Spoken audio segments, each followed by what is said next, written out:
eu sou Tainá, esse é o Dias Radiantes e que bom que você está aqui. Hoje eu queria compartilhar com vocês mais um vídeo da série Meu Semestre de Letras.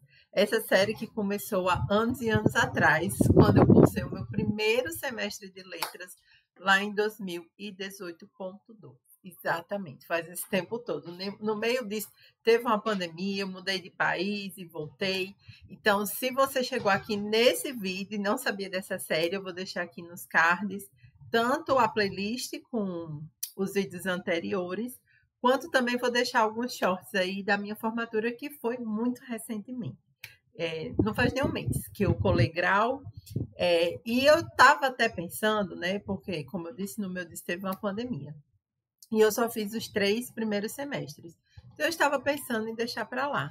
Mas aí, quando eu perguntei o que vocês queriam ver aqui no canal, o Lucas deixou um comentário dizendo que queria saber mais da minha experiência no curso.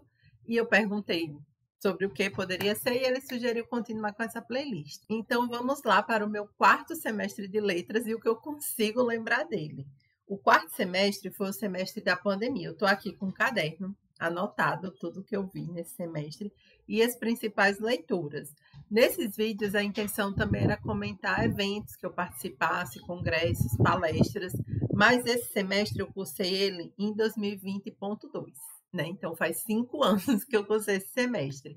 No SIGA tem todos os registros, os textos que os professores enviaram e algumas coisas eu lembro. Então, eu vou comentando aqui com vocês as disciplinas, os professores com quem eu cursei as disciplinas e as principais leituras de cada uma delas. Uma coisa que aconteceu foi que durante a pandemia começou ali no março, né, no final de março, início de abril de 2020, então a UFRN, né, a Universidade Federal do Rio Grande do Norte, que foi onde eu cursei letras, língua portuguesa e literaturas, suspendeu as aulas. E aí, quando foi em julho, todo mundo entendeu que as coisas não iam se resolver rápido e começou um processo de transição para o ensino remoto. E aí eles fizeram um mini semestre teste, que eles chamaram de semestre 2020.5. E nesse semestre teste a gente só podia pagar 1 ou 2 matérias. E tinha ali algumas opções de disciplinas e a gente podia escolher no máximo 2. Eu escolhi 2. Uma disciplina obrigatória, que foi morfologia, que eu paguei com o professor José da Luz, e foi muito legal, assim, todas as disciplinas de gramática eu acabei cursando com esse professor. No começo era difícil porque ele é uma pessoa assim bem calma, bem tranquila, fala devagar e você imagina no ensino remoto. Mas ele foi uma pessoa assim muito especial, muito atencioso, muito flexível, né? Porque muitos professores tiveram dificuldade, né, nesse primeiro momento do ensino remoto, que eles queriam transpor para o ensino remoto exatamente o que seriam as disciplinas no presencial. Gente, é um caos, fala assim, parece algo surreal, né? 5 anos depois. Então, eu paguei morfologia e para essa disciplina a gente não teve um livro ou texto específico, a gente utilizou como material bibliográfico principalmente textos produzidos pelo próprio professor, com a parte teórica e principalmente muita lista de exercício. Então, de morfologia foi isso. E a segunda disciplina que eu peguei, né, foi uma optativa chamada Ensino e Aprendizagem do Português como Língua Estrangeira. Eu paguei ela com o professor Fleide Daniel S. de Albuquerque. Ele nem era do departamento mesmo de letras português, eu acho que ele era do departamento de inglês. E essa disciplina a gente viu que os principais tópicos que foram abordados foi operação global do ensino de línguas, ensino da língua materna e não materna, bilinguismo, interlíngua e fossilização e o papel do ensino na aquisição de linguagem. Foi uma disciplina de textos interessantes, a gente leu alguns artigos e capítulos de livros, mas assim, como eu disse, foi um semestre teste, então ele teve a duração total de 2 meses só, e de aula mesmo era tipo uns 40, 50 dias e uma avaliação final. E o professor se enrolou um pouco com isso, ele achou que ia ter tempo, ele não quis fazer aula online ainda, então ele gravava as aulas e depois subia, e com isso ele acabou se enrolando, então não foi aquela disciplina que eu mais aprendi, mas foi legal pela bibliografia que eu adquiri. Foram indicações muito boas Então, fazendo as leituras do texto já foi bem legal, aprendi bastante. Uma avaliação só e concluímos esse semestre teste. E aí, 15 dias depois, começava o semestre oficial 2020.2. E o 2020.1 não existe. Então, como eu disse, a cabeça de quem estava vivendo aquele momento histórico era que simplesmente você tinha sua realidade presencial e você ia fazer a mesma coisa, só que online. Então, eu coloquei o mesmo número de matérias que eu colocaria normalmente. Eu paguei de obrigatória literatura brasileira do realismo, naturalismo e parnasianismo, que é literatura brasileira 2, né? Literatura portuguesa do século XX ao XXI, que é literatura portuguesa 3. Já vou dizer os professores. De brasileira eu paguei com Derivaldo dos Santos, de literatura portuguesa eu paguei com Mauro Dunder. Aí paguei também Políticas Públicas da Educação, com Joilson Silva de Souza, e Sintaxe da Língua Portuguesa, Perspectivas Tradicionais, com o professor José da Luz. Além disso, o curso que eu fiz, ele já tem um formato novo, que inclui, além das disciplinas obrigatórias e das eletivas, oficinas. Então, eu paguei 2 oficinas, uma chamada Análise de Material Didático 3. Essa numeração das oficinas não diz respeito a, tipo, você tem que ter pago 1, 2, 3, 4, 5, mas sim a quem é o professor que oferece aquela oficina, porque aí você pode pagar a mesma oficina com professores diferentes, já que, como é uma coisa prática, cada professor vai aplicar do seu jeito. Então, precisava ter uma forma de registrar no sistema diferente para você poder cursar, teoricamente, a mesma oficina de novo, sendo que não é a mesma porque era outro professor. Então, essa oficina, quem foram as responsáveis? Foi a professora Ana Virgínia Rocha e a professora Patrícia Botelho, né? Elas estavam juntas. E a oficina Implementação e Avaliação de Projetos Temáticos 3, com a professora Alessandra Castilho, que foi a experiência maravilhosa. Vou comentar já já. Vamos começar com Políticas Públicas da Educação. Os principais tópicos que a gente abordou foi Escola, Estado, Escola e Trabalho, Direito à Educação, Sistema Nacional da Educação, Educação Pública e Gestão Educacional, Educação Básica no Brasil e seu financiamento e trabalho docente. Pelos próprios tópicos que vocês estão vendo, essa é uma disciplina que está muito atrelada à legislação da educação. Então, a gente leu todos os documentos oficiais e todos mesmo, tá? Inclusive, a gente leu trechos da Constituição, né, o PNL, BNCC, tudo estava incluso, e alguns artigos que discutiam alguns tópicos específicos, como, por exemplo, o último tópico, que era trabalho docente, né? O trabalho docente na escola pública, né, na realidade da educação pública, e o trabalho docente na escola privada, as condições de trabalho, salários dos professores. Então, esse último tópico, inclusive, foi discutido mais com artigos. E foi uma disciplina muito interessante.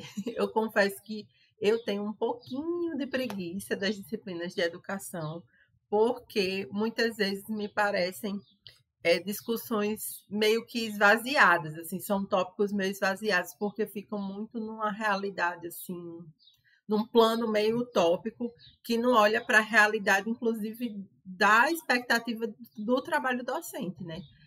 Muitas vezes toda a graduação, no meu caso, que vim de uma universidade pública, é voltada para o ensino público, sendo que você não tem total liberdade de escolher trabalhar no ensino público ou não. Você depende de você abrir um concurso, de você passar, de você ser chamado, né? Então, muita gente se forma, a maioria das pessoas vai se formar e vai para o ensino privado, né? Então, foi muito legal que o professor trouxe essa discussão, assim, ao longo de toda a disciplina, entre o que está na lei, entre o que, do ponto de vista teórico, seria o ideal, e entre a realidade que o professor tem que lidar, vivendo entre esses dois mundos, por uma formação que diz o que ele deve ser e fazer, e o que deve ser a educação, por uma legislação que já não é ideal, conforme, né, o que a teoria diz, e pela prática, porque ainda nem tudo que está na legislação acontece, né? Então, foi muito legal pela forma como o professor conduziu essa disciplina, trouxe discussões muito interessantes. Ainda mais naquele momento que a gente estava vivendo, né? desse boom de ensino remoto e da condição de trabalho que muitos professores enfrentaram. Nesse período, eu já estava dando aula, eu era responsável por 5 turmas de educação básica em uma escola privada, no ensino remoto, no meio da pandemia. Então, foi muito interessante passar por essa experiência, tendo a oportunidade de refletir criticamente sobre ela. Agora vamos para as literaturas. Literatura portuguesa, com o professor Mauro. Eu separei alguns autores que a gente viu, como eu disse, faz muito tempo. Como estava no ensino remoto, a gente leu muito poesia e contos. A gente leu poucos romances. Eu acho que os romances ficaram mais para a terceira unidade, para os seminários, porque a gente teve 3 avaliações, uma sobre poesias, uma sobre contos e uma sobre romances, né? Narrativas maiores. Então a gente viu a Sofia de Mello, o José Régio, Miguel Torga, Lídia Jorge, Saramago, Gastão Cruz, Branquinho da Fonseca, Carlos de Oliveira, José Cardoso Pires, Maria Tereza Horta e Lobo Antunes. Vê que é um monte de gente, né? Me pergunte o que eu lembro. Quase nada. Quase nada mesmo, gente. Assim, eu fiquei em choque, inclusive, com isso. Porque tem autores aqui que eu sei, vendo os textos lá, que eu vi o título, vi o nome do autor, sei que eu li. Eu sei que eu fiz uma avaliação sobre isso, mas eu simplesmente não lembro. Eu sei que alguns aqui, inclusive, né, questões da pandemia, tem algumas aulas que ficaram só por ler mesmo e depois fazer um comentário no fórum, né? Então não teve aula realmente, discussão online. Então foi uma coisa assim meio que não ficou na minha memória. Eu só lembro muito da Lídia Jorge porque meu trabalho final da disciplina foi um conto dela, que me marcou demais, e eu fiz junto com uma amiga, e essa amiga depois analisou esse conto na monografia dela, então marcou a Lídia Jorge. Mas de resto, nem o pobre do Saramago eu lembro direito do conto, que a gente leu o conto da Ilha Desconhecida. Então foi isso. Infelizmente é o que ficou dessa matéria. Aí a disciplina de literatura brasileira tentou seguir a mesma lógica. E, gente, foi uma pena, porque é justamente o período histórico do Machado de Assis. Então a gente não contemplou os romances de Machado de Assis. Claro, ele tem contos maravilhosos, né? E a gente trabalhou 3 contos dele, que foi O Espelho, Pai contra a Mãe e A Igreja do Diabo. 3 contos assim bem marcantes, tanto que alguns deles às vezes até são publicados individualmente. E com Machado nós contemplamos o realismo. Para contemplar ainda um pouco do realismo, a gente leu O Cortiço, de Aloysio de Azevedo, e um conto chamado A Inveja, porque também é um romance curtinho, mas, gente, eu não gosto de O Cortiço. E foi a segunda vez que eu tive que ler esse romance na graduação. Olha, sinceramente, assim, eu vi todos os elogios possíveis, todas as menções, a qualidade e a relevância da obra, tá tudo bem, mas eu não gosto. Então, eu fugi dele o máximo que eu pude, porque a gente também tinha opção, né? Nesse caso, foram só 2 avaliações, né? Então, eu fiquei com o Machado de Assis mesmo, tinha mais certeza de sucesso. E para a segunda avaliação, que também foi um ensaio, né? Os 2 ensaios, era um ensaio em trio e um ensaio individual. Agora eu não lembro qual foi qual, não achei minhas avaliações nessa época. Aí, para falar do parnasianismo, a gente viu Olavo Bilac, Carlos Drummond de Andrade e João Cabral de Melo Neto. Eu lembro que eu fiz trabalho sobre o Drummond. E a gente ainda viu no simbolismo Alta de Souza, que é uma poetisa aqui do Rio Grande do Norte.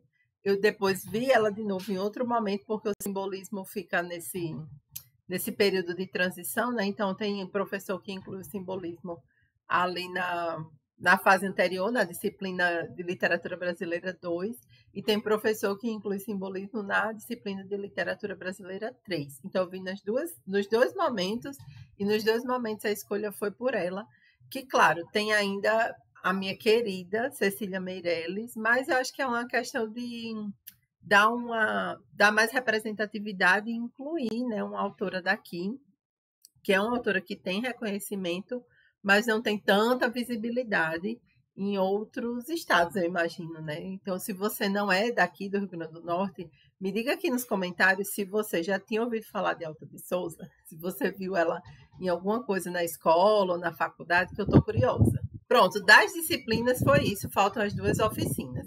Como o nome diz, oficina, teoricamente, era para ser uma coisa prática, né? Então, como fazer isso no ensino remoto. Aí deu certo pelos 2, digamos assim, assuntos que eram as oficinas. A oficina de análise de material didático, a gente fez exatamente isso. A gente fez análise de material didático. Então, a gente tinha que pegar um livro didático, ir analisando ele, né, ao longo da oficina, dos encontros do semestre, e no final fazer um parecer, né, que é uma coisa que quem é professor de escola pública tem que fazer, né, que é chegam materiais didáticos lá e você tem que analisar e depois dar um parecer, escolhendo qual daqueles é a opção. Em escola particular, até onde eu sei, quem faz isso é a gestão. Isso não passa pelos professores que estão ali em sala de aula. Mas na escola pública, cada professor de cada disciplina fica a cargo de ver qual material didático melhor para si, né? Para trabalhar em sala de aula. Eu achei o tema importantíssimo e foi uma disciplina que foi muito útil, disciplina assim, né? Eu acabo falando disciplina, uma oficina que foi muito útil, porque principalmente, eu não sei nas outras áreas, mas em língua portuguesa existem muitas visões de língua e muitas estratégias didáticas, então é importante o professor ter claro qual é a sua visão de língua, qual é a sua visão de ensino da língua, quais são as estratégias didáticas que ele quer principalmente empregar em sala de aula. E é claro, você não é obrigado a seguir 100% do livro, e sua aula não é só o livro, mas o livro é um suporte muito relevante para a aula que você vai dar. Então, dentro dessa oficina, a gente também teve algumas discussões ao longo do semestre, que foram letramento e ensino da língua portuguesa, formulação de materiais didáticos, textos orais, objetivos de leitura, prática integrada de leitura e produção textual e o PNLD, né, que é o Programa Nacional de Livro Didático, acho que é isso, né, que estabelece critérios e recomendações para as escolhas dos livros didáticos. Então, foi muito legal e a avaliação dessa oficina foi o parecer final que a gente fez de um livro didático. E, por fim, a oficina que estará para sempre no meu coração, eu paguei leitura e produção de texto 1 com ela lá no primeiro semestre, e ela tinha colocado 2 ou 3 aulas sobre escrita criativa. Então, nessa oficina de implementação e avaliação de projetos temáticos, o projeto temático que ela quis trabalhar foi escrita criativa. E o jeito que ela fez para que fosse prático, né? Porque a princípio a ideia é que a gente formulasse a oficina e aplicasse em alguma escola pública, só que isso era inviável. Então, o que é que a gente teve que fazer? A gente teve que formular a oficina e aplicar uns com os outros. E como era uma oficina de escrita, então acabou que funcionou muito. Porque, né, tipo, a gente podia na aula online ir dando as orientações e preparando os materiais e cada um escrevendo na sua casa. E, gente, foi assim muito importante. Só de lembrar, eu fico emocionada, porque imagina você se deparando. Hoje em dia a gente sabe o que é a pandemia, né? Mas você se deparando com toda aquela incerteza e gente morrendo, e notícia, e o fim do mundo, e crise econômica, e todo mundo trancado dentro de casa, isolado, e vacina, e como é que ia ficar a faculdade, como é que ia ficar os empregos das pessoas. Enfim, um caos, um caos, um caos. E aí a gente tinha aquele momento que era um respiro na semana, que a gente podia botar isso para fora, né? Porque era até difícil parar para pensar no que a gente estava vivendo, porque estava todo mundo no modo sobrevivência. E a escrita criativa tem esse poder, né? De você entrar em contato com tudo que está aí dentro, né? E achar uma forma de colocar isso para fora, de expressar. Assim, foi uma experiência muito especial. E eu vou dizer aqui, né? Como eu disse, a turma se divide em pequenos grupos, acho que eram grupos de 3 pessoas. E depois de um momento de alguns encontros iniciais de discussão sobre escrita criativa, o restante da oficina inteira foi isso. Cada encontro tinha um grupo responsável que ia conduzir as atividades de escrita criativa com o resto da turma. Mas a professora deixou uma lista de referência muito legal que eu vou compartilhar com vocês. Né? O livro A Arte de Escrever, ensinado em 20 lições, de Ablat. Esse livro eu comprei depois e é muito bom, já li, é muito bom. É um livro fininho, assim, ótimo. Escrevendo com a Alma, da Natalie Goldberg. Esse livro também é maravilhoso, eu li inteiro. Os Segredos da Ficção, de Raimundo Carreiro, esse eu ainda não li, né? Não li. Palavra por Palavra, de Anne Lamott, também é maravilhoso, eu li. Não tão bom quanto os outros dois, mas muito bom. A Poética de Aristóteles, que eu já tinha lido no primeiro semestre, inclusive quero reler, porque já faz um tempinho, né, que eu li, mas na época tinha sido uma leitura recente. E sobre a escrita do Stephen King, que eu também li, e é maravilhoso. E uma indicação extra é um livro que infelizmente não tem em português, que é Ordinary Genius, do Kim Adonisio. Então, essas foram as indicações da professora. Como vocês viram, eu li quase tudo e são indicações maravilhosas. E eu sou uma pessoa que eu sempre gostei de escrever. Antes mesmo de aprender a escrever, eu gostava de escrever, eu fingia que escrevia. Uma das brincadeiras que eu tinha era fingir que estava escrevendo, brincar de escrever antes de saber escrever. Sempre escrevi diário, quando era adolescente escrevi poesia, escrevi conto. Mas eu tinha a vida acadêmica retraiu isso, suprimiu isso. Se você chegou nesse vídeo, talvez você não saiba, mas eu já tenho outra graduação antes da graduação de letras, né? Então, você no mundo acadêmico meio que você vai aprendendo que você não é o suficiente, né? Então, e que é importante que você jogue no que é seguro. Então, eu acabei deixando de lado esse meu desejo, essa minha vontade de me expressar através da escrita, e essa oficina resgatou isso assim muito. Então, até hoje eu consigo manter ainda com uma certa frequência, né? Não é sempre, mas com alguma frequência, o hábito de escrever, né? Pelo menos um pouco, e por isso eu tenho com muito carinho essa experiência. Mas, como eu disse, foi um respiro no meio do caos. E aí, terminado esse semestre, vem o próximo, que ainda vai ser ensino remoto.